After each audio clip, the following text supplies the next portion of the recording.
All right, hello everybody. It is me. Not super well rested after last evening's polls, but hey, the polls went well. So honestly, what else could you hope for, right? Sleep.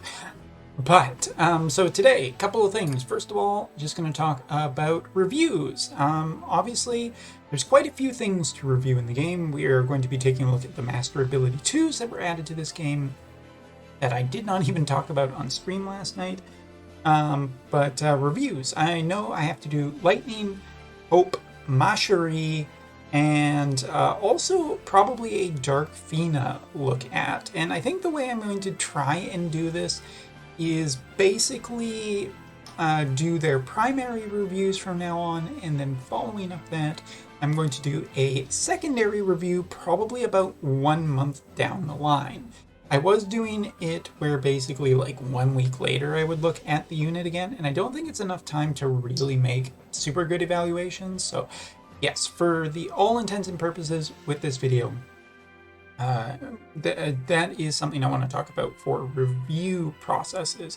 Now, what we're looking at in this video is basically a lot of update stuff, a lot of stuff that came with the 2.5 anniversary, that I think people are going to be interested in. So let's just start kind of moving from left to right a little bit with this quick stopover just to remind people about this thing. I mean, honestly, a select for Anima, Odin, Chaos Odin no less, or Bahamut is really a noteworthy thing. Plus 9 other UR vision cards. I mean, I know the hype and excitement is definitely around Final Fantasy 13, but I don't think you should be ignoring this in Globalers. While I do understand there's a possibility this doesn't show up, I think it's worth the risk of potentially saving 2,000 paid Lapis between now and 4 months later, either for a vision card or character that you like. Alright, now let's start from the left, starting with the Mog Shop. Now there isn't really too much interesting to do with the FF13 or potentially with the coins from the event. I'm expecting to crash really soon here. But starting off with the 2.5 anniversary medals, which will definitely, more than likely, probably be happening on Global. See how I did that? But nothing really too amazing or astounding. There is some good stuff here potentially if you're looking for awakening bundles. I mean, essentially you can buy a few things off of this. Weeds, I imagine, will be a pretty big priority, or select tickets for awakening mats. So this is something that we get on the global or on the JB side, and I assume you'll get on the global side, but quick look at it. Next up is the medallion exchange. Now this was talked about in the live stream and also talked about in my previous videos, so I figured we'd show it off. And basically what it is you have all of these things for all of the different types of metals in the game, and you are able to exchange at will up to 100 for each of each type and everything for these type of medallions. So this is just completely up to you about how much you are willing to spend. I don't think it's worth UR medals at all. Those are too valuable. And I'm not entirely sure it's worth Arena, but for something like Guild, if you have just a ton of them sitting around, well, you can basically do this. 8,000 for 100 of each, I think, is a pretty good deal. So yeah, there's a pretty nice thing right there if you are at all looking for it. And just because I can, right on video, weed. All right, next up, let's take a pop over to the shop and take a quick look at this. So Whimsy shops have been generally improved in kind of a weird way. So now when a Whimsy shop pops up, you get an offering for double the shards. So like here, you can see basically 10 shards for 500 lapis, kind of, right? When the Whimsy shop opens now, it will now have an option for a paid lapis version of the characters that you have. So in other words, if you have Lightning, then Lightning will pop up in there, and a paid option for paid lapis that gives you effectively double shards. I haven't mapped it out if it's super good or anything yet because I really haven't even processed the fact that this exists. But I mean, if you're looking for other ways of whimsy shopping, I guess this is potentially a way in the future to spend your paid lapis. Also, there is the 25 paid lapis for a bunch of different stuff, whether they are the nameless orbs, or this one I think will probably be pretty popular for anybody who's looking for weeds and whatnot. It is a mid-tier spender. From there, we go into 2.5 anniversary stuff, just potential bundles that you can spend paid lapis on if you are inclined, and anniversary stuff, which came with a daily rotating free package of just things for your account to help raise stuff. So great. Here also is like some more raising, weed, and some all of that. Other than that, the shop looks pretty much the same. Now moving on to the Final Fantasy 13 shop. Here we have, interestingly, we have two 300 bundles, one for Hope, one for Lightning. There will more than likely be one for Snow as well, following this trend, but just in case, leaving some wiggle room if something weird happens. There's also the 3,000 paid one for 2 tickets, a 120 shard selector for 5,000, and two 2,000 bundles with some awakening mats and some shards, and then basically all of the FF13 stuff thus far has been lumped into this one shop. Super awesome, audacious. Next up, heading over to Guild Battle. The big thing that, of course, I think everyone's been waiting for is this. This function now, for the first day, you are going to have to run all of your guild battles and get them done, but afterwards on the following day, you will now and subsequently from now on be able to do this, and boom, look, all 4 of mine are done in an instant. No loading, no frustrating trying to hit the skip button or anything like that. It's just done for the entire day. Beautiful, wonderful. Moving on. All right, next up, we're going to talk about the event page, and some news to do around Final Fantasy 13 is that Fang is actually a wind elemental character. Now, there isn't too terribly much here. As you can see, we got Eunice bonus and job point bonus for all of these kind of drops over here. Half stamina, we have 3, we have potentially some double drops here, so that's all really nice and good. You'll be able to farm some extra stuff over the 3rd anniversary. Nothing special going on here, and a little bit of a bonus in this place as well to help raise units. Now, as for the FF13 event, here is just the mission of lists. Nothing really too terribly interesting here, pretty standard all in all. And this is where we get into the interesting stuff. 2 missions, there is no level 120 for this, but if you check down here, here's the first really big change, which is the change to equipment. So there is still the regular the recipe farm for normal or for the 3 versions of the sword. However, there is also a 4th version of the sword which can be dropped at a +5 version from just doing the map. This is the version that has the machine killer and the undead killer. And yeah, we'll talk more about the sword in Lightning's review, as it pretty much pertains like 99% to her. But yeah, this is an interesting thing. I'm not entirely sure on the drop rates. I've run thus far about, I want to say about 400 stamina and haven't seen 1 drop yet. But +5 versions just being able to be dropped is just kind of nice from a farming perspective, which everyone in the game will recognize. All right, and there it is. First crash, 9 minutes, 28 seconds. So as I was saying, Fang is available as both a friend and a you have to fight against unit in the maps for the FF13 event. Interestingly though, she is a wind-based unit, which does make sense. I think some people were expecting her to be fire. Big problem with that issue is that Saz, if you know his summon from playing FF13, is a fire elemental summon. So if you were expecting Fang, no, Fang looks to be, Fang is wind. I am assuming that Saz will be fire. And as for Vanille, I'm guessing she's going to be earth, but she could end up being dark. I don't know on that one. We'll have to wait and see. I guess she could be water too, but you know what? Just gonna say right now, I expect Vanille to be dark. Sure, why not? So if we can actually get it to work, let's just run a really quick through here. Also, one of the things that you may have seen briefly there is the change to the Obolite system. I'll show you that in just a quick second to do with the next thing we are going to talk about.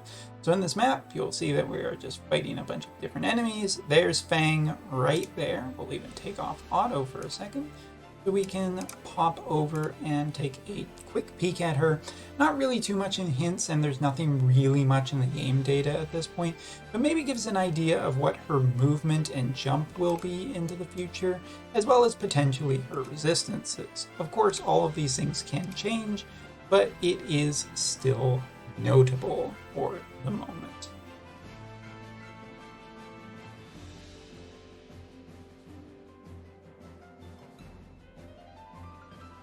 And as you can see, we are clean through this map.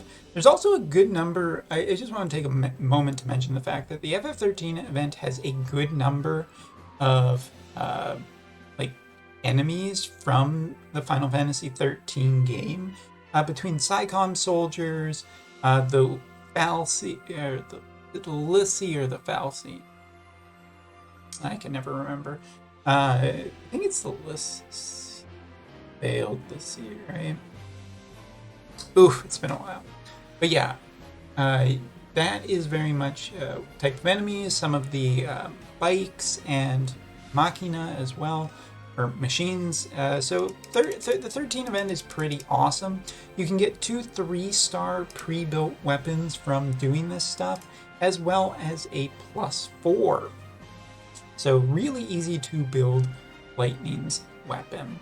So heading back in here, we'll now take a quick peek at this. So this is the new Obolite system, basically equipping it to a unit. Let's say I equipped, and this seems a little ridiculous, but 1,231 of these to Lightning. Now if I was to hit the auto button with enough stamina, it will just constantly be used on Lightning and Lightning only. You can also do this setting up all kinds of things. If you just like back out of here, it will reset it, but the new system is actually pretty easy to use and pretty like snappy to do. So actually really, really nice for anybody who is looking for that change.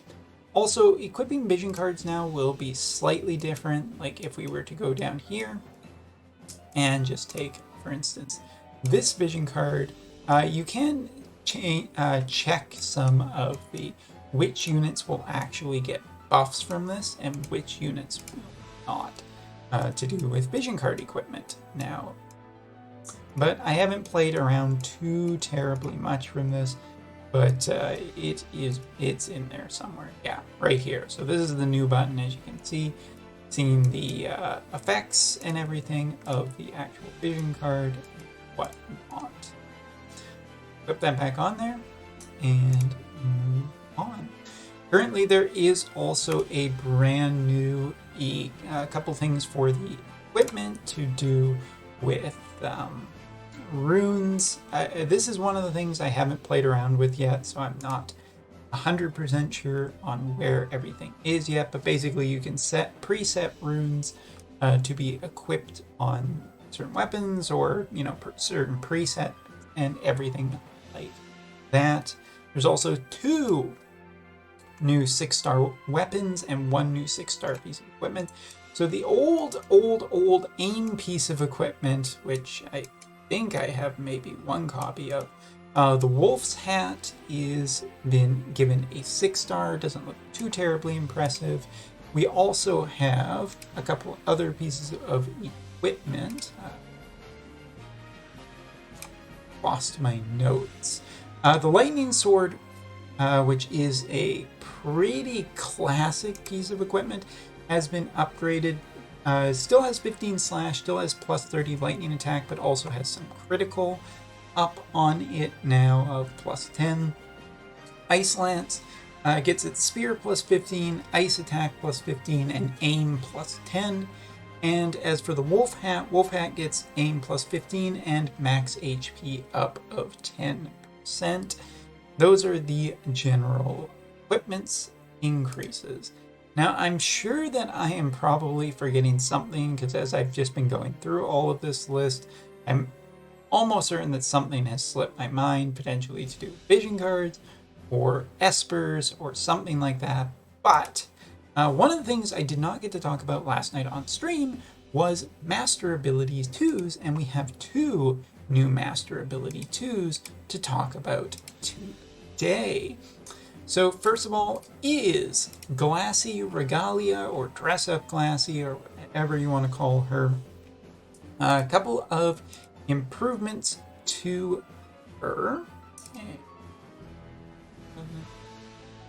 As I open it, because Regalia Glassy actually gets a fair number of increases. She had the original HP increase, fire attack increase, AoE resistance, and decrease activation time, but now she's getting an increase of magic by 20% for herself.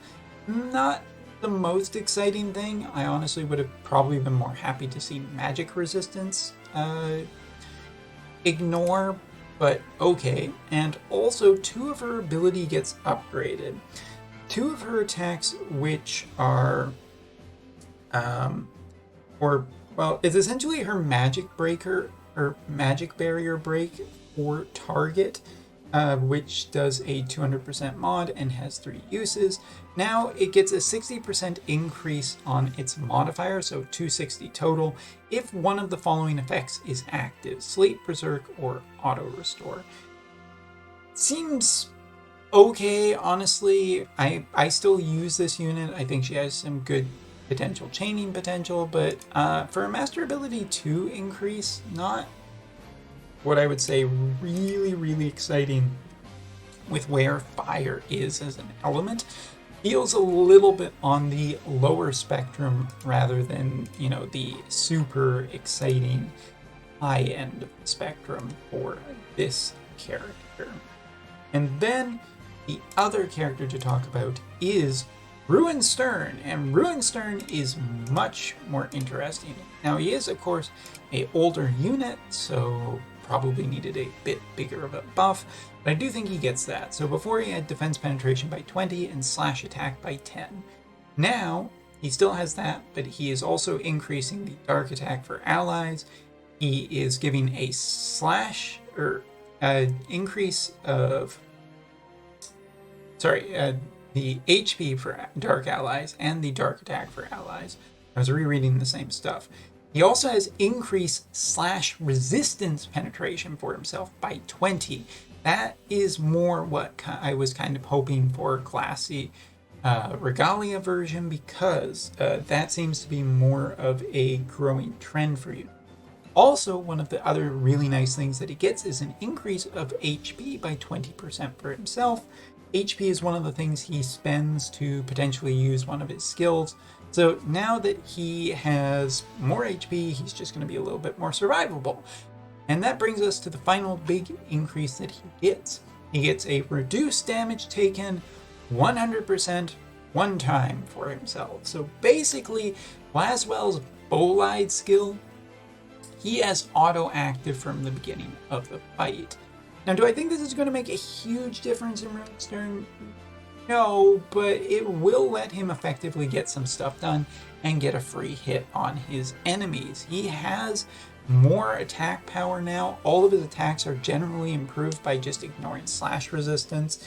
He was already a pretty good damage dealer, but just the fact that he has this, ignore damage from one hit and a general HP increase means that what he is capable of getting away with now is much better. He's still pretty dependent on things that a lot of older physical attackers are dependent on, such as bells and whatnot, to be truly effective. But this is a pretty good upgrade, and I'm pretty happy with it overall. As you can see, my Ruin Stern, not even 120. I'm just slow on the uptake. All right, I'm trying to think just really quick at the end of this video if there's anything I have left out that isn't, Final Fantasy 13 unit.